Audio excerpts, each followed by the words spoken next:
আসসালামু আলাইকুম। আমরা আজকে ক্লাসিক্যাল মেকানিক্সের একটি প্রশ্ন দেখব। এটি হচ্ছে হ্যামিল্টনের নীতি থেকে ল্যাগ্রাঞ্জের সমীকরণ প্রতিপাদন করো। তো আমরা এটা প্রথমে যেভাবে শুরু করব সেটা হচ্ছে, ধরি কোনো গতিময় ব্যবস্থায় সার্বিক বেগ এবং সময় হচ্ছে Q J, Q dot J ও টি। মানে একটা গতিশীল ব্যবস্থা আছে, ডাইনামিক্যাল সিস্টেম বলতে পারি আমরা। সেই ব্যবস্থাটা সার্বিক। তো এরকম সার্বিক মানে গতিময় ব্যবস্থায় আমরা কোনো একটা পার্টিকেলের বা কোনো একটা কণার বেগ এবং সময়টাকে আমরা এইভাবে প্রকাশ করি, সেটা হচ্ছে কিউ জে।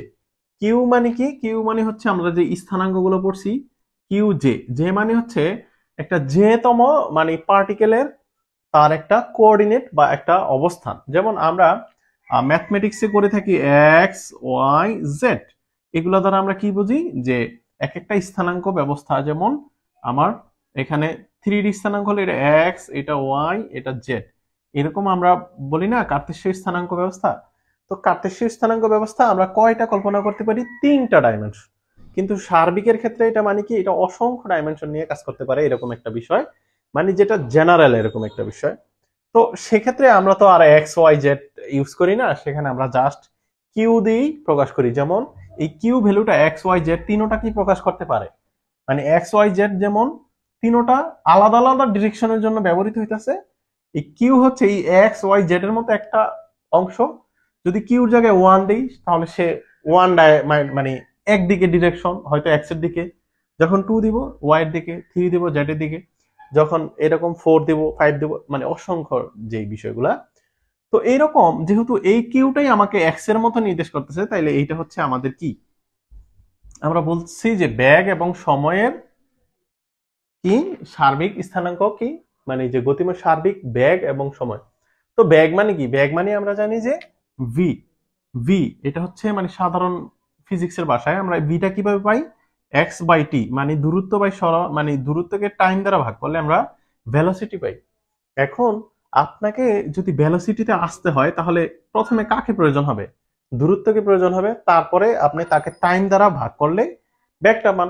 ঠিক একইভাবে আমরা তো ব্যাগ, যদি আমরা এই যে এক্স কে আমরা টি এর সাপেক্ষে মানে টি কে ভাগ করলাম, এইটা যেই কথা, আমি যদি এক্স কে ডিডিটি করি, এইটাও ব্যাগকে নির্দেশ করবে, কারণ টাইম দ্বারা ভাগ করা মানে যেই কথা, আর এই ডিফারেন্সিয়েট মানে ও টাইম দ্বারা, টাইমের সাপেক্ষে ডিফারেন্সিয়েট করা, মানে এইটা আরো ক্ষুদ্রতে ক্ষুদ্র ভাগ করা।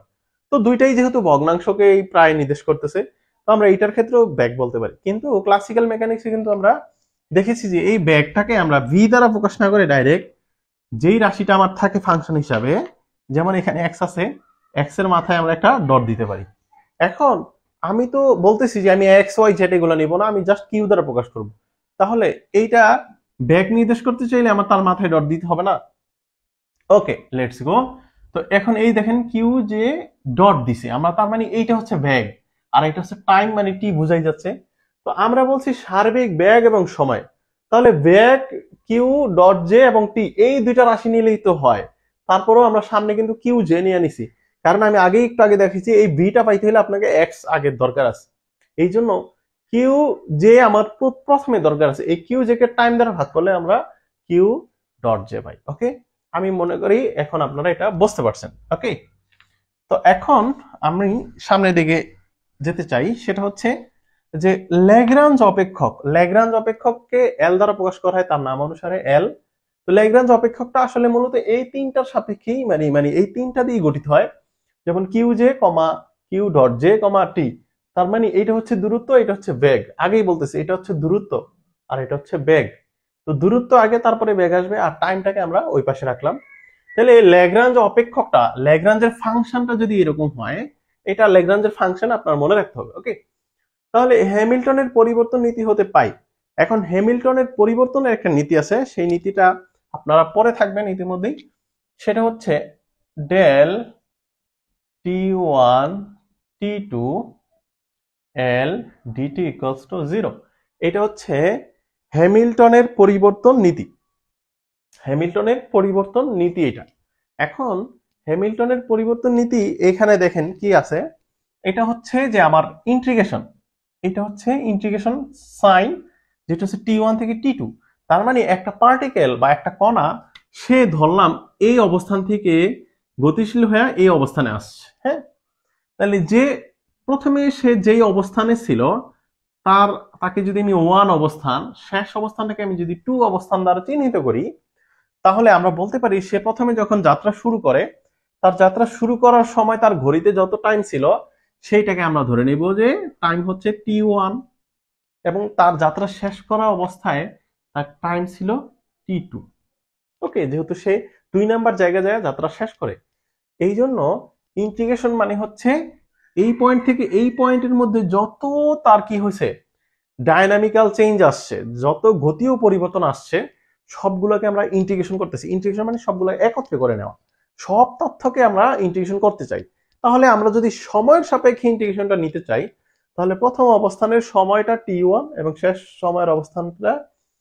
শেষ অবস্থানের সময়টা T2, এই দুইটা লিমিটের মধ্যেই তো আমাকে কি করতে হবে, ইন্টিগ্রেশন করতে হবে না।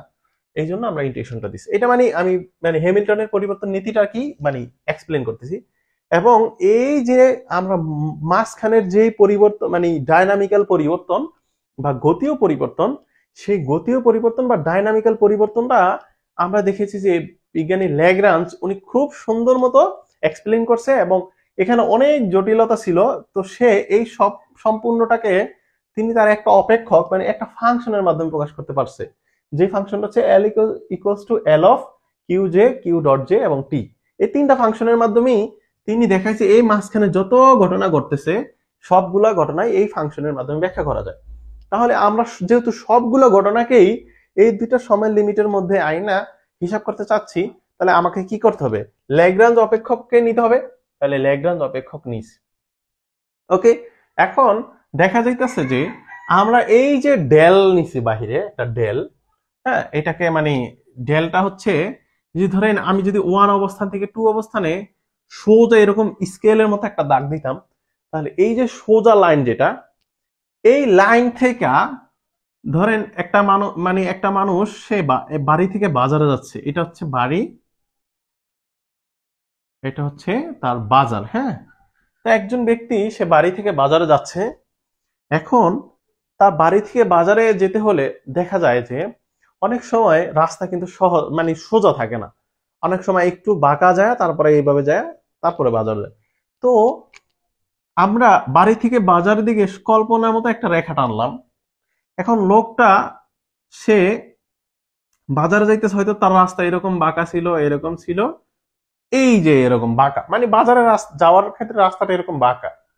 তো আমরা এই যে ডেল জিনিসটাকে বলতেছি কি জানো, ডেল জিনিসটা হচ্ছে এই যে প্রথমে যে স্কেলের মতো লাইনটা টানছি না, এই লাইন থেকে সে কতটুকু বাঁকা মানে কতটুকু দূরত্ব দিয়ে গেছিল, তার সর্বনিম্ন পথ ছিল এই সোজা বরাবর, এটা না, এটাই তো সর্বনিম্ন দূরত্ব। তো সে এই দূরত্ব থেকে এসে কতটুকু পর্যন্ত এই এই রাস্তার এই পাশে মানে এই লাইন থেকে কত দূরত্ব পর্যন্ত সে গেছিল বা কতটুকু গেছিল, এটা এটা কিন্তু তরঙ্গর মতো না বিষয়টা, যে সে এই রাস্তা থেকে কতটুকু বাঁকা হয়ে গেছিল এই সোজা লাইন থেকে। তাহলে এই যে এরকম যে লাইনটা গেল, এক্সট্রা এক্সট্রা রাস্তাগুলো গেল, তার যে সোজা বরাবর যাওয়ার কথা ছিল সেখান থেকে যে এতটুকু বিচ্যুত হলো, এই পরিমাণটা মানে এইটাকে নির্দেশ করা হয় ডেল দ্বারা, হ্যাঁ। তাইলে এখন দেখেন একটা এই যে পার্টিকেলটা যে প্রথমে গেছিল তার টোটাল ডাইনামিক্যাল বিষয়টাই যদি আমি আনতে চাই, তাহলে কি করতে হয়, তার প্রথম অবস্থান থেকে শেষ অবস্থান চিহ্নিত করতে হবে, প্রথম অবস্থানের টাইম, শেষ অবস্থানের টাইম, এই দুইটা লিমিটের মধ্যে তাকে কি করতে হবে, যেহেতু সকল ডাইনামিক্যাল অবস্থায় আমার আনতে হবে, এই জন্য হচ্ছে আমার ল্যাগ্রাঞ্জের অপেক্ষকটা নিতে হয়েছে। আর যেহেতু সে এরকম বাঁকা পথেও যাইতে পারে, সে তার অরিজিনাল রাস্তা থেকে মূল রাস্তা থেকে কতটুকু বিচ্যুত ঘটছিল, সেই জিনিসটা হচ্ছে ডেল। তাহলে এই টোটাল জিনিসটাই কিন্তু একটা পার্টিকেল এখান থেকে এখানে যাইতেছে, এক অবস্থান থেকে 2 বা বাড়ি থেকে বাজার একটা লোক যাচ্ছে, এই টোটাল ঘটনাটা ব্যাখ্যা করে। এটা মানে এটা ফিজিক্সের একটা মারাত্মক একটা বিষয়। এটা কিন্তু আসলে আমাদের মানে এটা এটা অ্যাডভান্স লেভেলের ফিজিক্স তো আসলে। তো যাই হোক, এটা আমি এক্সপ্লেন করলাম। এখন দেখেন এটা ফিজিক্সটা আমি টোটাল ভাবে এক্সপ্লেন করে ফেলছি। এখন আসলে কি আছে, এটার আর কোনো ফিজিক্স নাই, এখানে মাঝখানে একটু থাকলে আমি এক্সপ্লেন করব। এখন শুধু হচ্ছে ম্যাথ, এটা ফিজিক্স হয়ে গেছে, আপনি বুঝতে পারছেন। এখন হচ্ছে ম্যাথ, এটা ম্যাথের ক্যালকুলেশনটা আপনার জানতে হবে। তাইলে আমরা এটা শুরু করে দিই। আমি ডেলটাকে ভিতরে নিতে চাইতাছি T1 T2, তাহলে del L dt equals to 0, এটাকে আমরা 1 নং সমীকরণ দিলাম। মানে এই লাইনটা প্রথমে লেখা যায়, তারপরও আমরা এইটা লিখে একটু লিখলাম, একটা লাইন এক্সট্রা করলে আমাদের এরকম কিছু হয় না।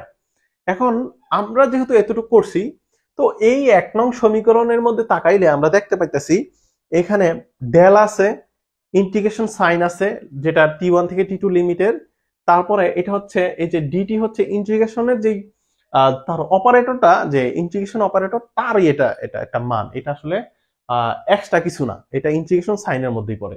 তাহলে এক্সট্রা এখানে কি আছে, এই পাশে তো 0, তাহলে এক্সট্রা আছে আমাদের এই এলটা না।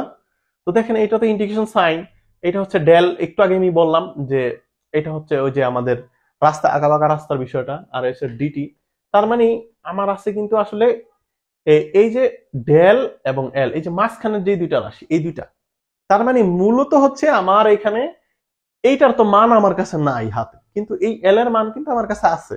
সেটা কি, সেটা উপরেই আমরা লিখে রাখছিলাম ল্যাগ্রাঞ্জ অপেক্ষক। তাইলে বুঝাই যাচ্ছে যে আমার এইখানে কোনো একভাবে যদি আমি এই ল্যাগ্রাঞ্জ অপেক্ষক এল এর মাধ্যমে যদি ডেল এল কে বসাইতে পারি এই 1 নং সমীকরণে, তাহলে আমি একটা সরলীকৃত অংশ পাবো, যে সরলীকৃত অংশ থেকে আমি ইজিলি ল্যাগ্রাঞ্জের সমীকরণটা বের করে নিতে পারবো। ওকে, তাহলে আমরা সেই কাজটাই করব। তাহলে আমরা শুরু করি। তাহলে কি করব, আবার কি আছে আমার কাছে, আছে ল্যাগ্রাঞ্জের অপেক্ষকটা। আমরা লিখি L equals to L of Q J comma Q dot J comma T. দেখেন এখানে ক্লাসিক্যাল মেকানিক্সে কিন্তু এই যে ডটের ব্যাপারটি, হ্যাঁ, ডটের ব্যাপারগুলো এবং জে আই এই জিনিসগুলো কিন্তু একটু খেয়াল রাখতে হবে, না হলে কিন্তু অঙ্ক কিন্তু কেটে দিবে স্যার। ওকে, তো এতটুকু করার পর এইবার আমার কি করতে হবে, আমার তো এই এল এর সাথে একটা ডেল আনতে হবে না। তো আমরা এই ডেলটাকে কি করব, এটাকে আনবো, কিন্তু একটা প্রসেস মেনটেন করে আনবো। হ্যাঁ, তো এখানে আপনারা একটু খেয়াল করবেন, সেটা হচ্ছে আমি যেইভাবে করি এই জিনিসটা আপনারা ওইভাবে করলে আপনার মনে থাকবে। কিন্তু আপনি যদি এটা এক্সট্রা করে নিজস্বভাবে ভাবতে চান, আপনি পারবেন, আপনার অধিকার আছে। কিন্তু আমি সবাইকে যারা মোটামুটি লেভেলের একটু, তাদেরকে বলবো আমি যেই প্রসেসে করি এইভাবে করবেন, দেখবেন কখনো ভুলবেন না, এবং আপনি অন্য কোনো প্রশ্নেও এইটা বুঝে ফেলবেন যে এটা এইভাবে করছে। তো এইখানে ডেল এল মানে এল এর সাথে ডেল গুণ দিস, এই ডেলটা গুণ দেওয়ার কারণ হচ্ছে এই টোটাল ফাংশনটাকে আমার এখন কি করতে হবে, তাকে এই যে ল্যাগ্রাঞ্জ অপেক্ষক এলটাকে তার ভিতরের যে চলকগুলো আছে, মানে এই যে কিউ ডট জে টি, এই চলকগুলোর মাধ্যমে থাকে, মানে কি করতে হবে, পার্শিয়াল ডেরিভেটিভ টাইপের একটা করতে হবে, চেইন ডেরিভেটিভ থাকবে, সেখানে পার্শিয়াল আগে। তো এখন সেটাকে করতে হলে আমাকে কি করতে হবে, সামেশন দিতে হবে জে। এখন সামেশনটা কেন আসলো, কারণ আমরা প্রথমেই বলছি আমি সমগ্রটা নিতে চাই, সবটা নিতে চাই, এই জন্য। আর জে কেন আসতেছে, কারণ আমার মানে চলকগুলোর নিচে আমরা জে ধরে নিছি না। আমি যদি আই ধরতাম তাহলে আপনি এখানে আই লিখতে পারতেন, আমি জে ধরছি জে, তো আপনারা জেই করেন। বাকি তাহলে আমার কি থাকে, আমার এইখানে পার্শিয়াল ডেরিভেটিভ মানে কি, পার্শিয়াল ডেরিভেটিভ মানে হচ্ছে ডেল দিতে হবে, ডেল, এই যে ডেল চিহ্ন, এটা কাকে, আমি ল্যাগ্রাঞ্জকে করতেছি, ল্যাগ্রাঞ্জ অপেক্ষককে, মানে এই এলটাই হচ্ছে ল্যাগ্রাঞ্জ অপেক্ষক। কিন্তু এই যে কমা, এই যে ফার্স্ট ব্র্যাকেটের ভিতরে যেটা লিখছি এটা হচ্ছে তার চলকগুলা, মানে এই ল্যাগ্রাঞ্জ অপেক্ষক মানে কার উপর নির্ভর করতেছে, এই তিনটা চলকের উপর নির্ভর করে। এই জন্য আমরা এটাকে বলে দিতেছি সাইড নোট দিয়ে যে এটা হচ্ছে একটা ল্যাগ্রাঞ্জ, এটা একটা অপেক্ষক এল, তারা এই এলটা এই তিনটা চলকের উপর ডিপেন্ড করে, আর এটার নাম আমরা জানি ল্যাগ্রাঞ্জ অপেক্ষক। ওকে, আচ্ছা, যেমন আমরা আমরা বলি না যে y is equal to f of x comma y, তার মানে এফ একটা ফাংশন আমাদের, বা ওয়াই একটা ফাংশন, যেই ফাংশনটা কি এফ, তো এই এফ এর ফাংশনটা কার উপর ডিপেন্ড করতেছে, এক্স ওয়াই এর উপর ডিপেন্ড করতেছে। তো এইরকম এল ফাংশনটা আমাদের এইটার উপর ডিপেন্ড করতেছে, ঠিক আছে। আচ্ছা, তো আমি আগে বলছি এখানে কিন্তু টোটাল ভাবে গণিত শুরু হয়ে গেছে। এখন কাকে আমি ডেরিভেটিভ করতেছি, পার্শিয়াল ল্যাগ্রাঞ্জকে, এল কে। আচ্ছা, এই এল কে যে আমি করলাম, কিন্তু কার সাপেক্ষে করব, হ্যাঁ, এইবার এই যে ওর ভিতরে যে তিনটা চলক আছে এই তিনটা চলকের সাপেক্ষে করতে হবে। তাহলে প্রথম চলকটা কে আছে, আমার অবশ্যই ডেল দিতে হবে, কারণ এটা তো আমার মানে এটা মানে ডিফারেন্সিয়েশন সূত্র, মানে ডেল ডেল মানে ডেল ডেল কিউ যে কাকে, এল কে আমরা বলি না। তো এরকম যদি আমরা টাইমের সাপেক্ষে করতাম ডেল ডেল টি হইতো, এখন কিউ জে সাপেক্ষে করতেছি এই জন্য কিউ জে নিচে। এখন আমি তো করতেছি কাকে, এই যে ডেল এর মাধ্যমে, এইটা এক ধরনের ডেল, এটা কিন্তু আরেক ধরনের ডেল। তো আমি এটাকে আপনি চাইলে ডেল্টাও বলতে পারেন। ডেল্টা অবশ্য বড়, মানে এরকম বড় থাকে, এরকম বড় থাকে। যাই হোক, তো আমি আর কি সুবিধার জন্য বলতেছি যে আপনি চাইলে অঙ্কটা করার ক্ষেত্রে একটাকে ডেল একটা ডেল্টা, মানে তাইলে আপনার কনফিউশন লাগবে কম। এখন দেখেন, আমি যেহেতু এইরকম একটা ম্যাথ করতেছি, তা আমার এই জায়গায় কি করতে হবে, আমি কার সাপেক্ষে করলাম, কিউ যে এখানে আছে কিন্তু আমার তিনটা চলক, আমি তো পার্শিয়াল ডেরিভেটিভ করতেছি। এই জন্য আমাকে এই যে ডেল সাইন দিয়ে আমি যার সাপেক্ষে করছি নিচে, তাকে আরেকবার বসায় দিতে হবে। বুঝতে পারছেন? এই যে এটা, মানে আমি এইভাবে অঙ্কগুলো করি, তাইলে আমার কাছে মনে হয় আমি ইজিলি এই জিনিসটা লিখতে পারবো। আর যদি এটা আমি অন্যভাবে করতে যাই, আমার কাছে মনে হয় আমার ভুল হইতে পারে। তো আমি তো পার্শিয়াল ডেরিভেটিভ করতেছি, ভালো কথা, এল কে করছি, প্রথমটা দিয়ে করছি। তো কি করব, প্রথমটা দিয়ে যেহেতু করছি, আমার কাছে তো এই যে একটা বাঁকা ডেল আছে, বাঁকা ডেল এটা আর কি মনে করেন। তো এই ডেলটাকে আমি যেই নিচেটা নিছিলাম সেটাকে পার্শিয়াল মানে পাশে রাখা। তাহলে এইবার বলেন সেকেন্ডটা আপনারা করবেন, এটা কি কি হবে মনে মনে বলতে থাকেন। তাহলে প্রথমে আমার কি করতে হবে, সামেশন জে দিতে হবে, সবকিছু আনতে হবে। এইবার আমাকে করতে হবে কি, এই যে ডেল ডেল এল দিতে হবে। আমি দ্বিতীয়টার সাপেক্ষে করতেছি, তাহলে ডেল কিউ জে ডট, না কিন্তু এতটুকু শেষ হয়েছে না, শেষ হয়নি। তাহলে আমার কি কি আসবে, ডেল একটা আসবে, বাঁকা ডেলটা যেটা, তারপরে এই যে কিউ যে আসছিল আর এইটা নিচে যে ছিল তা নিছিলাম, তাহলে এটার নিচে ডট আছে, তাহলে কিউ জে ডট নিস। ওকে, এখন বাকি আর একটা আছে কি, টাইমের জন্য। তাহলে এই টাইমের জন্য আপনার সামেশন আর লেখার দরকার নেই। ওকে, টাইমের জন্য আপনার সামেশন এখানে লিখতে হবে না, কারণ দেখেন টাইমের সাথে কিন্তু জে নাই, এই জন্য এখানে কিন্তু জে তম কণাগুলো ছিল দেখা আমরা সামেশন জে টে দিয়ে নিছি। ওকে, আপনারা টাইমের সাথে কিন্তু জে নাই, তাহলে সামেশন এখানে না লিখলে হবে। তাহলে ডেল এল কি আছে, ডেল ডেল টি। ওকে, তাহলে ল্যাগ্রাঞ্জকে আমি টি এর সাপেক্ষে নিয়ে নিছি, কিন্তু আমার কি শেষ হয়েছে, হয় নাই। তা আমার একটা কি আছিল, বাঁকা ডেল আছিল, নিচে যেটা ছিল তার সাপেক্ষে আমি করছি। ওকে, দেখছেন মানে প্রসেসটা কত সহজ এইভাবে চিন্তা করলে। ওকে, এতটুকু করার পর এই মানটা না আসলে শূন্য, এই মানটা শূন্য, এই যে এই মানটা শূন্য হয়ে যায়, তো সেটাই আমি লিখবো এখন। তো দেখেন এটা কিভাবে শূন্য হয়ে যায়। আমরা একটা কাজ করি, আমরা দেখতে পাচ্ছি যে এইখানে সামেশন জে, এইখানে সামেশন জে আছে, তো এই দুটাকে আমরা সামেশন যেটা কমন নিয়ে নিই, ওই পাশে সামেশন নাই, ওইটার অবস্থা কি হয় আমরা দেখতেছি। তো এখন যে কাজটা করতে পারবো সেটা হচ্ছে, এটা আছে, আমরা এটা দেখে দেখে লিখতেছি আর কি, এখানে নতুন কিছু নাই। যে প্লাস এই সামেশন তো বাইরে নিয়ে আসছি, তাহলে এই পাশের অংশটুকু থাকে। ওকে, দেন ডেল কিউজ। ওকে, তো এখন আমরা এটাকে কি করে দিলাম, ক্লোজ করে দিলাম। বাকি থাকে কত আমার, plus del L by del t into zero. দেখেন এই ডেল টি, এটা হচ্ছে আমার সেই যে ডেলটা আমি বলছিলাম মনে আছে প্রথম অংশ থেকে দ্বিতীয় অংশে, যে একটা লোক এরকম বাঁকা বাঁকা হইয়া এই বাজারে পৌঁছেছে। তো দেখেন সে যখন এই পয়েন্ট একে ছিল, তার কিন্তু মূল রেখা থেকে তার কিন্তু কোনো দূরত্ব ছিল না। আবার যখন সে শেষ পয়েন্ট এই জায়গায় পৌঁছে যায়, তখন কিন্তু ওই পয়েন্টের জন্য তার ডানে বা বামে কোনো কি বিচ্যুতি ছিল না। এই জন্য মানে এই ডেলের সাথে টাইমের সাথে সাথে এই ডেলের কি কি নাই, কোনো মানে পরিবর্তন হয় নাই। কারণ এই এক নাম্বার পয়েন্ট আপনি দেখেন, শেষ পয়েন্টে কিন্তু ডেলের সাথে সময়ের কোনো মানে সময় যাইতেছে ঠিকই, কিন্তু এখানে তো লোকটা ডাইনে বামে বিচ্যুত হয় নাই। আবার এইখানে কিন্তু ডাইনে বামে বিচ্যুত হয়নি, কিন্তু এইখানে হয়েছে, এইখানে সে এতটুকু গেছিল, বিচ্যুত হয়ে গেছিল মূল রেখা থেকে। তো শেষ দুই মাথার জন্য হিসাব করতেছি আমরা, মানে আদি এবং শেষ এই দুটা হিসাবই করতে হবে আমাদের। তো এই দুইটা হিসাবের জন্য তো ডেল টি এর কোনো পরিবর্তন নাই। তো পরিবর্তন না থাকলে তো আর আমার এটা দরকার নেই, এটা শূন্য। পরিবর্তন মানে কি, এখানে হয় নাই মানে তো শূন্য। তো এই শূন্য দ্বারা যদি এই পরের লাইন এটাকে গুণ করি, তাহলে টোটালটাই ভ্যানিশ। তাহলে আমরা লিখতে পারি যে, তাহলে ডেল এল যেটা লাস্টে আমরা থাকতেছে আমাদের জন্য, summation J del L del Q J, হ্যাঁ, plus del L del Q J dot. Okay, তাহলে এইটা আমার থাকতেছে, আমরা এটাকে নাম দিলাম 2 নং সমীকরণ। তো অঙ্কটা একটু বড় কিন্তু জটিল না, সহজ আছে। হ্যাঁ, আমার ক্লাসটা মনোযোগ দিয়ে দেখলে আপনারা আশা করি এটা একদম ইজিলি পেরে যাবেন। তো 2 নং সমীকরণ পর্যন্ত আসার পর দেখেন আমরা একটা কাজ করতে পারি। আমাদের এই যে ডেল এলটা এই যে সূত্রের মধ্যে এই যে এখানে ছিল, এই ডেল এলটাই কিন্তু আমরা এই 1 নং বসানোর জন্য এই ডেল এলটাকে তৈরি করে নিচ্ছি না। এখন এই মানটাকে যদি আমি এখানে ইনপুট করে দেই, সমস্যা আছে নাই? তাহলে আমরা এই কাজটাই করব। আমি জায়গাটা করে নিই। হ্যাঁ, তো আমরা যে কাজটা করবো সেটা হচ্ছে যে 2 নং এর মানকে 1 নং এ বসিয়ে পাই না। তাইলে 2 নং সমীকরণের মান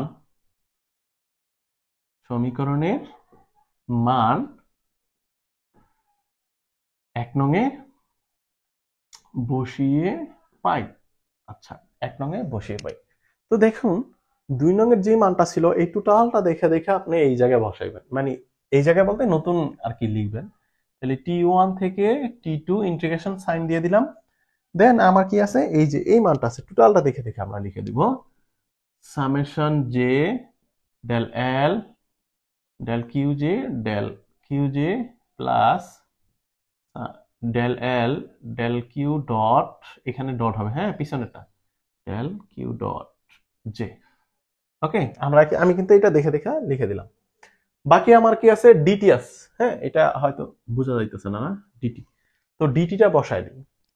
তাইলে ডিটি ইকুয়ালস টু 0 না। এবার আমরা এটাকে একটা কাজ করি, একটু পক্ষান্তর করে দিই, দেখি কি হয়।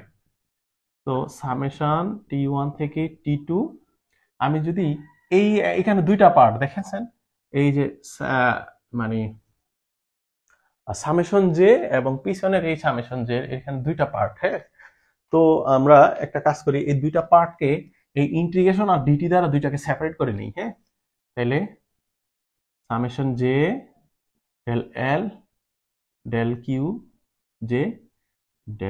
জে আর এখানে থাকে কি ডিটি, এই তো এটা থাকে। কিন্তু আবার পাশেরটা কি থাকে, প্লাস t1 t2 সামেশন, এটা হ্যাঁ summation J del L del Q dot j dt equals to 0, এটা হয় কিন্তু না। মানে আমি সামেশন ইন্টিগ্রেশন আর ডিটিটাকে দুইটাকে সেপারেট করে দিলাম। এখন আমি এই ডান পাশের মানটাকে যদি আমি ওই পাশে নিয়ে যাই, সমস্যা আছে। আমি যদি এইটা প্লাসটাকে ওই পাশে নিই তাহলে মাইনাস হয়ে যাবে না। তো আমি যে কাজটা করবো সেটা হচ্ছে, আমি এইটাকে মানে 1 লাইন বেশি করতেছি না, আপনারা চাইলে 1 লাইন খাতায় বেশি করতে পারেন, তারপরে লাইনে আপনারা এটা নিতে পারেন। আমি এখানে মুছে দিচ্ছি। তো এইখানে আমি সমান চিহ্ন দিয়ে দিব, কারণ আমি সমীকরণের ডান পাশটাকে ওই পাশে লয়ে গেছি। ওকে, আর যেহেতু এটা প্লাস ছিল, ওই পাশে নিলে মাইনাস থাকে, তাহলে আমার একটা সামনে মাইনাস দিতে হবে। ওকে, এখন এইখানে দেখেন এই সামেশন যেটা ইন্টিগ্রেশনের ভিতরে, এইটাও ভিতরে আছে, কোনো সমস্যা নেই। বইয়ের মধ্যে এটাকে বাইরে রাখছে, কোনো সমস্যা নেই, ভিতরে রাখলেও যা বাইরে রাখলেও তা, ঠিক আছে। এখন আপনার যদি মনে হয় না আমি একটু কনফিউশন থেকে লাভ কি, বাইরে দিলেও সেম ভিতরে দিলেও সেম, তাহলে আমি বইয়ের মতো এই পাশটাকে বাহিরেই রাখি। আপনি চাইলে এটা বাহিরে রাখতে পারেন, আর আমার মনে হয় বাহিরে রাখাটাই ভালো, কারণ স্যার তো বইয়ের সাথে মিলিয়ে দেখতে পারে চাইলে। ওকে, যাই হোক, তো একই বিষয়, এটা বাহিরে আর ভিতরে একই। আর মাইনাস হচ্ছে কেন, প্লাসটা ওই পাশে গেছে। এখন এইটাকে আমরা যে কাজটা করব, যে আমার যেহেতু ল্যাগ্রাঞ্জের সমীকরণ বানাইতে হবে, ল্যাগ্রাঞ্জের সমীকরণটা কি একটু দেখি। ল্যাগ্রাঞ্জের সমীকরণটা হচ্ছে এরকম, d DT del L del Q dot j minus del L del Q j equals to 0, এইরকম ল্যাগ্রাঞ্জের সমীকরণটা। ওকে, তো হ্যাঁ, তো এটা হচ্ছে ল্যাগ্রাঞ্জের সমীকরণ। তো দেখুন আমাদের কিন্তু মোটামুটি ভাবে এই যে del L del Q j হয়ে গেছে না। আর আমাদেরও এইখানেও এই পাশের মানটা রেডিয়াস, এই যে এটা। কিন্তু সমস্যা হয়েছে এই যে এই বাকি আদার্স যে সমস্যা এই যে এখানে আছে, এইগুলা নিয়ে সমস্যা হয়েছে। তো এখন দেখেন এইটার মধ্যে আছে ডেল কিউ জে আর এটার মধ্যে আছে ডেল কিউ ডট জে। তো এইটাতে যদি ডটটা না থাকতো তাহলে আমরা এইখান থেকেই ল্যাগ্রাঞ্জের সমীকরণ বানায় দিতে পারতাম, কারণ এই পাশে দেখেন আমাদের 0 আছে, তো এটা ইজিলি বানানো যাইতো। কিন্তু আমার এইটার মাথায় ডট আর এইটার মাথায় ডট নাই, কারণ দেখেন ডেল মানে এই যে বাঁকা ডেল যেটা ডেল কিউ জে, এটা ডেল কিউ ডট জে। ঠিক আছে, আমার খালি এই দুইটা মানে একটু তফাৎ আছে, আর বাকি সব সেম আছে। মাইনাসটা আমার ঠিক আছে আসে পড়ছিল। তো এইটার কারণেই আমার কি করতে হবে, আরো একটু লেন্দি প্রসেসে যেতে হবে। তো লেন্দি প্রসেস বা বড় যেটা একটু করতেই হবে, কারণ মার্ক তো এটাতে ওই রকমই দিবে আমাদের আর কি পারলে পরীক্ষায়। এখন আমরা যে কাজটা করব সেটা হচ্ছে যে এটাকে চাইলে আমরা 3 নং সমীকরণ দিতে পারি। তো 3 নং এর ডান পাশকে আংশিক সমাকলন করে পাই, এটাকে সমাকলন করতে হবে। তো তো আমরা যে কাজটা করব এটা হচ্ছে যে 3 নং সমীকরণের ডান পাশকে 3 নং সমীকরণের ডান পাশকে আংশিক, আচ্ছা আংশিক কিনা, হ্যাঁ আংশিক সমাকলন করে পাই, আংশিক সমাকলন করে পাই। ওকে, আচ্ছা আংশিক সমাকলন করে পাই। এখন এটাকে আংশিক সমাকলন করার ক্ষেত্রে আমরা কি করব, এই মাইনাস সামেশন যেটা এটাকে নেব না, এটা থাকুক, আমরা এই শুধু ইন্টিগ্রেশন থেকে এই অংশটুকু ইন্টিগ্রেশনটা করব, তারপরে আমরা এটাকে বসায় দিলে হয়ে যায়। তো দেখুন আবার আমরা একটা কাজ করতে পারি, দেখেন এই সমীকরণ থেকে চাইলে আমরা এই সামেশন যে হিসাবে ভ্যানিশ করে দিতে পারি। তো এইটা আমাদের চিন্তা আর কি, তো আমরা রাখলাম। আমরা যে কাজটা করব সেটা হচ্ছে আমরা ডান পাশটা মানে কি এই সমান চিহ্নের ওই পাশটাকে আমরা নিতেছি। তো দেখেন del L del Q dot J.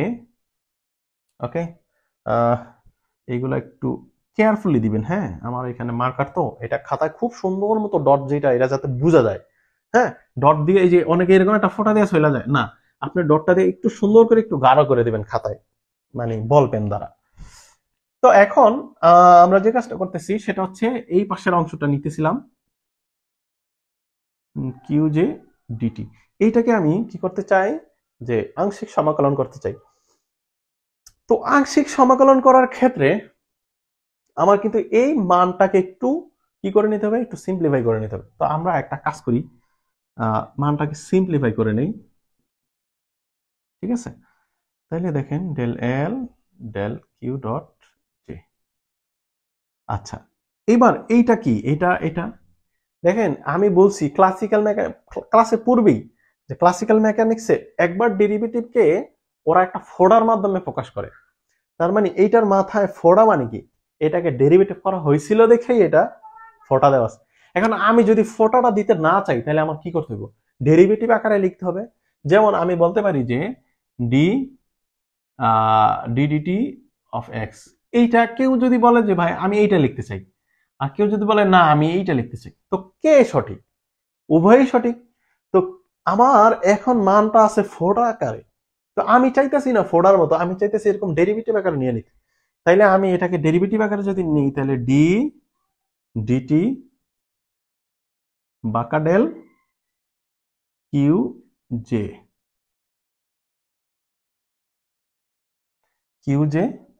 আর পিছনের এই যে পিছনে ডিটিটা পিছনে, আর এই যে একটা নতুন করে ডিটিটা আসছে এইটা হচ্ছে ডেরিভেটিভ ফর্মের কারণে আসছে। এখন আপনারা বলতে পারেন যে ভাই সামনে তো নিলেন ডেলের মতো, এখন তো ডি নিছেন, এইটা আমার কিছু করার নেই, এটা তো সূত্র। ওকে, অনেকে কিন্তু এই জায়গায় কনফিউশনে যাবে, একবার ডেল আবার ডিটি আসতেছে, না এটা কনফিউশন গেছে, এটা সূত্রের কারণে আসছে। ওকে, আর দেখেন এই কিউর মাথায় কিন্তু একটা ডট ছিল, এই যে দেখেন ডট, এই ডটটা কিন্তু আমি আর রাখি নাই, কারণ আপনি যদি এইটা ডটটাকে ভাঙাইতে চান তখন তো ডট রাখতে পারবেন না, আপনি তো চাইতেছেন যে ডট আকারে না লিখতে, তাইলে তো ওইটা লিখতে হবে। ওকে ওকে, এইবার আমরা যে কাজটা করব, এই ইন্টিগ্রেশনের চেহারাটা দেখে অনেক জটিল মনে হইতেছে আমাদের, কিন্তু আসলে এটা অত জটিল কিছু না। এটা কিন্তু আপনারা ক্যালকুলাস 1-এ করছেন এবং 2-এও হয়তো করছেন। তো দেখেন এটা হচ্ছে ইউভি মেথডের একটা ক্যালকুলাস, মানে ক্যালকুলাসের একটা সূত্র আছে ইউভি, আমরা বলি যে ইউভি মেথড বা ইউভি সূত্র। তো ইউভির সূত্রটা আমি একটু এই এই পাশে লিখি তাইলে যাতে বুঝাইতে সুবিধা হয়। ধরেন ইন্টিগ্রেশন অফ ইউভি, হ্যাঁ মানে এক্স এর সাপেক্ষে বা টি এর সাপেক্ষে আছে, এটা কোনো বিষয় না। তাহলে এইটা হচ্ছে ইউ কে আপনাকে ইউ লিখতে হবে, তারপরে ইন্টিগ্রেশন অফ বি ডিএক্স সূত্রের মাইনাস ইন্টিগ্রেশন অফ ইউ কে এক্স এর সাপেক্ষে ডেরিভেটিভ, তারপর কি করতে হয়, তারপর হচ্ছে ইন্টিগ্রেশন ভি ডিএক্স, তারপরে শেষের দিকে হোল ডিএক্স। এই তো এটাই হচ্ছে ইউভির সূত্র। এই যে ইউভি সূত্রটা এরকম। এখানে আমার এখানে ভুল হয়েছে কিনা আপনারা চাইলেও একটু ক্যালকুলাস বইয়ে একটু দেখে নিতে পারেন। মানে এই জায়গায় কাজটা হবে এইটা ইউভি সূত্রটা ভাঙানো, আর কিছু না। ওকে, তো এবার আমি ইউভি সূত্রটা ভাঙাই। তো এই পাশে তো আমার এটা বাম পক্ষ আছে, আমি সমান চিহ্ন ডান পাশটা করতেছি। তাইলে আমার ইউ কোনটা ভি কোনটা, এই অংশটুকু হচ্ছে ইউ আর এই পিছনের অংশটুকু হচ্ছে আমার ভি, এটা হচ্ছে ভি। তাহলে ইউভি এটা ডিটি সাপেক্ষে আছে, আপনি চাইলে এখানে টি নিতে পারেন। তো টি দিলে এখানে টি হয়ে যাবে আর কি, এটাই আর কিছু না। এখানে হবে টি, এখানে হবে টি, এখানে টি। এই তো টি এর সাপেক্ষে নিলাম যেহেতু আমাদের অঙ্কে টি আছে।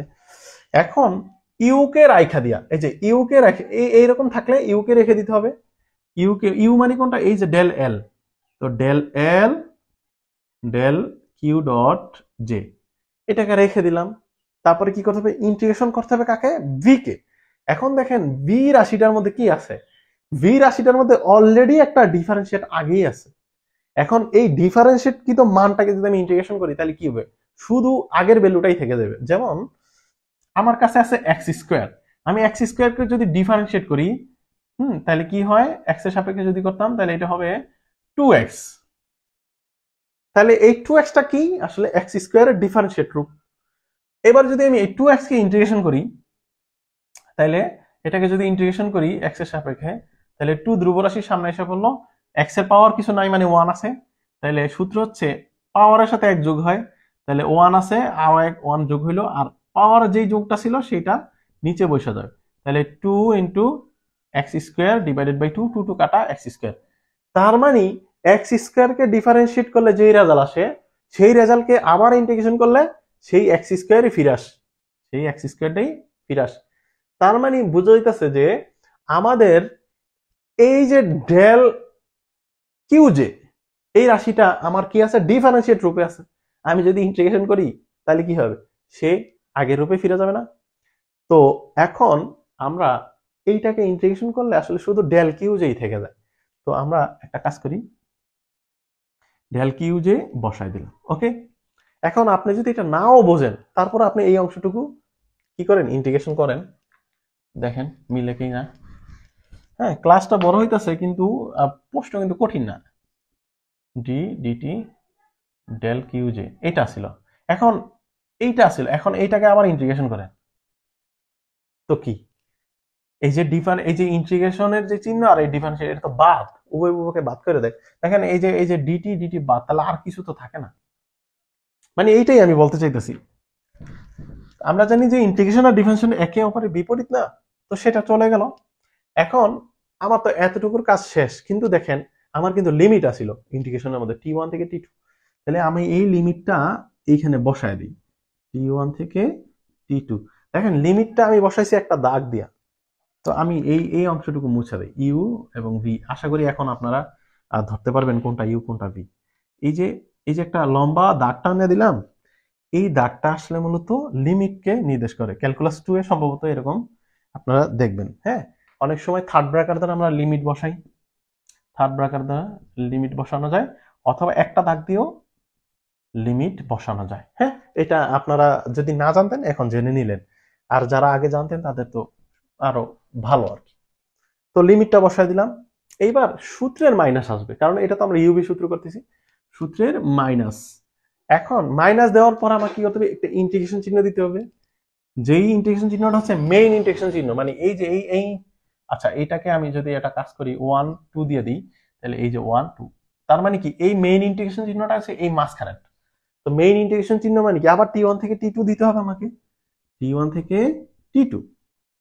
এবার আমাকে কি করতে হবে, ইউ যে অংশটা ছিল, এই যে প্রথমেটা, এইটাকে ডিফারেন্সিয়েট করতে হয়। তাহলে ইউকে ডিফারেন্সিয়েট করা মানে কি, এই যে প্রথম অংশটা, এই যে এটা, এই অংশটাকে ডিফারেন্সিয়েট মানে ডি ডিটি, কাকে, del L del Q j. মানে ওর সামনে আমি জাস্ট ডিডিটি লাগাই দিলাম, তার মানে এইটাই ডিফারেন্সিয়েট। দেখেন আসিল ইউ, তো ইউ ছিল, তো আমি কি করলাম, ডি ডিটি লাগাই দিছি, এটাই তো। তা আমাদের ছিল কি, এই যে ডেল এল ডেল কিউ, যে তার সামনে ডি ডিটি লাগাই দিছি, সামনে বসাই দিছি, এইটাই আসলে। এখন আমার কি করতে হবে, আমার সেকেন্ড ইন্টিগ্রেশন আসতে হবে। সেকেন্ড ইন্টিগ্রেশন মানে এই যে এতটুকু, তাহলে এটা হচ্ছে আমার ভি এর ইন্টিগ্রেশন। ভি বলতে এটা দেখছেন যে ভি কিন্তু অলরেডি ডিফারেন্সিয়েট রূপে আছে, ওকে ইন্টিগ্রেশন করলে শুধু ওই যে ডেল কিউ যেই থাকে যাইব, যেটা আমরা প্রথম দিকেই দেখছিলাম। তো এখন এইটাকে ইন্টিগ্রেশন করা মানে কি, ভি কে ইন্টিগ্রেশন করা, এই যে ভি কে, আর ভি অলরেডি ডিফারেন্সিয়েট রূপেই আছে, তো ওকে ইন্টিগ্রেশন করলে ওর মান সেম ভ্যালুটা থেকে যাবে, তাহলে ডেল কিউ জে। ঠিক আছে, এইবার দেখেন বাহিরে আমার কি ছিল, একটা ডিটি বেসারা পড়ে আছিল একা একা এতিমের মতো, ওকে লেখা দিই ডিটি। তো আমার মতে আমরা মূল কাজটা করে ফেলছি, জটিল কাজটা। এইবার দেখেন আমরা এই লিমিটটা যেহেতু প্রথম ছিল এটাকে বসায় দিই। এখন এটা লিমিট হচ্ছে 0, এটা লিমিট হচ্ছে 0। তো দেখতেছি কিভাবে 0 হয়, আমি দেখাই দিতেছি। অবশ্য এটা যে 0 আপনারা অলরেডি হয়তো অনেকে বুঝে গেছেন কিভাবে 0 হলো। আমি বলছিলাম যে T1 থেকে T2 লিমিটটা, এর মধ্যে ডেল, এই যে ডেল, আমরা কিন্তু এই লিমিটটা কিন্তু ডেলের, এটা কিন্তু প্রথম টার্ম না, এটা কিন্তু প্রথম টার্ম না, এটা কিন্তু এই যে দেখেন আমরা ভি এর ইন্টিগ্রেশনটা করছি না, ইউ তো না, ইউ তো বাদ রেখা, তার মানে ভি মানে কোনটা, ভি মানে এই যে এটা, এইটাকে করছিলাম না, তো এইটার লিমিটটাই তো এটা, তার মানে থার্ড ব্র্যাকেট দিলে এই যে এটা না, এটা না। তো আপনিই তো দেখেন আমরা একবার শূন্য নিছিলাম কোথায়, এই যে এখানে, এই যে দেখেন ডেলটিটা শূন্য নিছিলাম না। সময়ের সাপেক্ষে যদি বিচ্যুতি না ঘটে, তাইলে অবস্থান মানে এই যে অবস্থান বলতে এই যে কিউ, যে অবস্থানের ক্ষেত্রেও তো তার বিচ্যুতি নাই, কারণ তার অবস্থান তো ফিক্সড 1 থেকে 2, 1 2, 1 এবং 2 এই লিমিটের মধ্যে কি তার কোনো বিচ্যুতি আছে, নাই। হ্যাঁ, আপনি যখন এর মাঝখানে কোনো একটা পয়েন্টকে নির্দিষ্ট করে হিসাব করতে চাইবেন, তার মধ্যে হয়তো বিচ্যুতি থাকতে পারে, কিন্তু আপনি যদি এই লাস্ট আর এই লাস্টে যদি হিসাবটা করেন, তাই তো নাই। কেন নাই, কারণ দেখেন সে যতই এরকম বাঁকা বোকা সাপের মতো মোরাটোরে যাক, সে কিন্তু শেষে ওই দ্বিতীয় নম্বর স্থানে যায় পৌঁছায়। তো প্রথম স্থান থেকে এবং দ্বিতীয় স্থান থেকে গেলে তার স্মরণ কত, হ্যাঁ তার কিন্তু দূরত্ব হয়েছে ফিতা দিয়ে মাপে মাপে দূরত্ব বের করে, কিন্তু তার স্মরণ কিন্তু এই যে সোজা বরাবর, এটা স্মরণ এবং দূরত্বের মধ্যে কিন্তু অনেকেই এই পার্থক্যটা বোঝে না। যেমন একটা প্রশ্ন করা থাকে যে পৃথিবীতে সূর্যের চারদিকে ঘোরে, তাইলে এখানে কত কাজ হয়েছে, কাজ কিন্তু শূন্য, কারণ পৃথিবী যেই স্থান থেকে যাত্রা শুরু করে সেই স্থানে আবার ফিরে আসে, এই জন্য তার স্মরণ শূন্য হয়। তো যাই হোক, তার কিন্তু বিচ্যুতি হয় নাই, তো বিচ্যুতি না হলে আর পরিবর্তন তো হয় নাই, আর পরিবর্তন না হলে আমি যদি পরিবর্তনই না হয়, তাহলে তো এখানে টোটাল মানটাই তো আর লিমিট থাকে না, যে জিরো, এই জন্য টোটালটা জিরো হয়ে আমার এই মানটা থেকে গেছে। তাহলে আমরা বলতে পারি কি, সুতরাং T1 থেকে T2 del L del Q dot j, del Q dot j dt equals to কত হইতেছে, মাইনাস T1 T2, আচ্ছা এটা কি দেখা যাইতেছে কিনা নিচে, dt del L del Q dot j del Q dot q j, এই যে এতটুকু, তার মানে এই যে প্রথম মানটার সমান এইটা লিখলাম আর কি সুতরাং দিয়ে, অর্থাৎ আপনার চাইলে এই শূন্যটা বাদ দিয়ে জাস্ট এই লাইনটা, এটা সুতরাং এটা সমান এইটা লিখে দিতে হবে, এটাই লিখছি নিচে। হ্যাঁ, আচ্ছা ঠিক আছে, আমরা এই যে এতটুকু করার পর এটাকে আমরা 4 নং সমীকরণ দেব। এবার আমরা যে কাজটা করব, এই 4 নং সমীকরণের মান 3 নং সমীকরণে বসাবো, অর্থাৎ আমরা তো এই অংশটুকুর মানে সমাধান করছি, তো এই অংশটুকুর মান এই জায়গায় আমরা বসাবো আর কি। তো আমরা লিখবো যে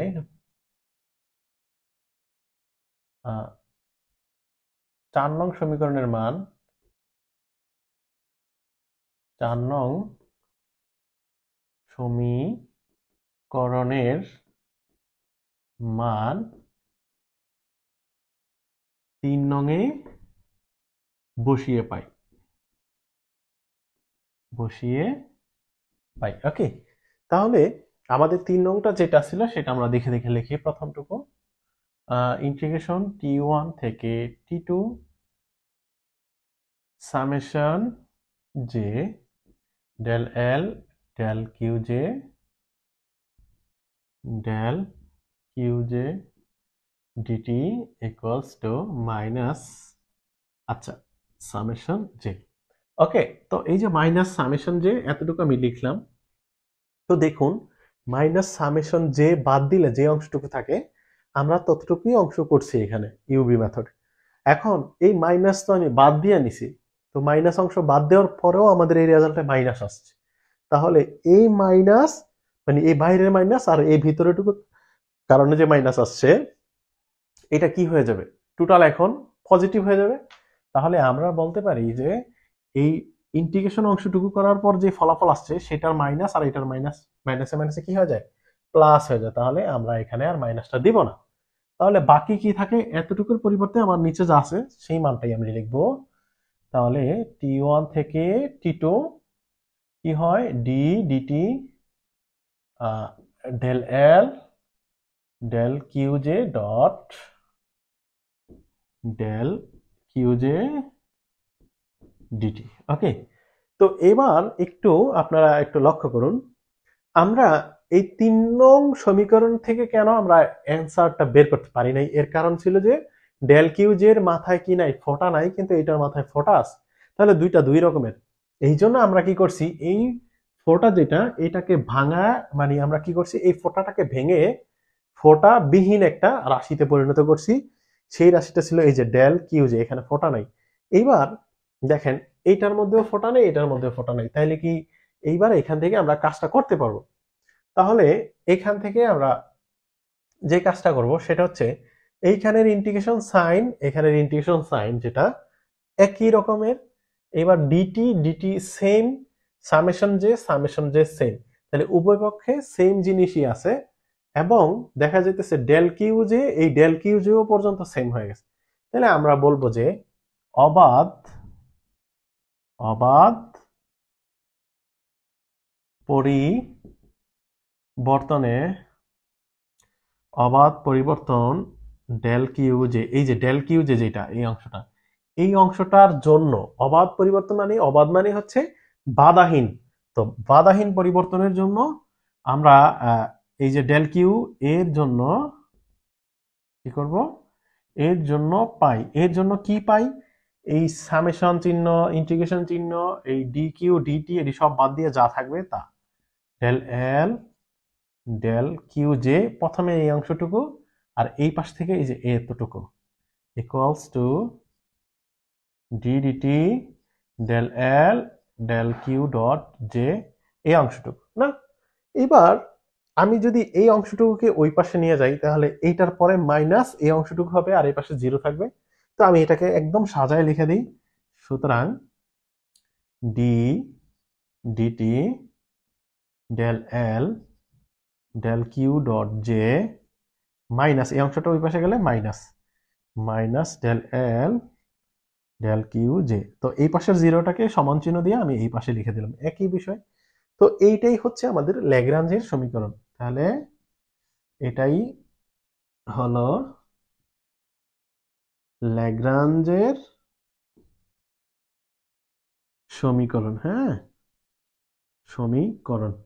তো আপনারা চাইলে একটু লিখে দিতে পারেন যে যেখানে যেখানে J equals two 1 2 3 dot dot N সংখ্যার মাত্রা। হ্যাঁ, এইটুকু লেখা দিলেও চলে, না দিলেও চলে। তো এইটুকু হচ্ছে আমাদের মেইন ল্যাগ্রাঞ্জের সমীকরণ পর্যন্ত। তো এটাই ছিল আমাদের আজকের এই লেকচার। আমি আশা করব আপনারা এটা সুন্দর মতো মনোযোগ সহকারে দেখেছেন এবং বুঝেছেন।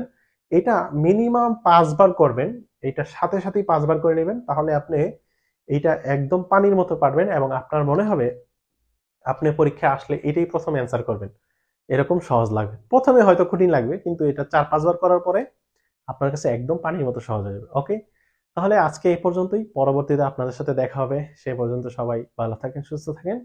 আল্লাহ হাফেজ।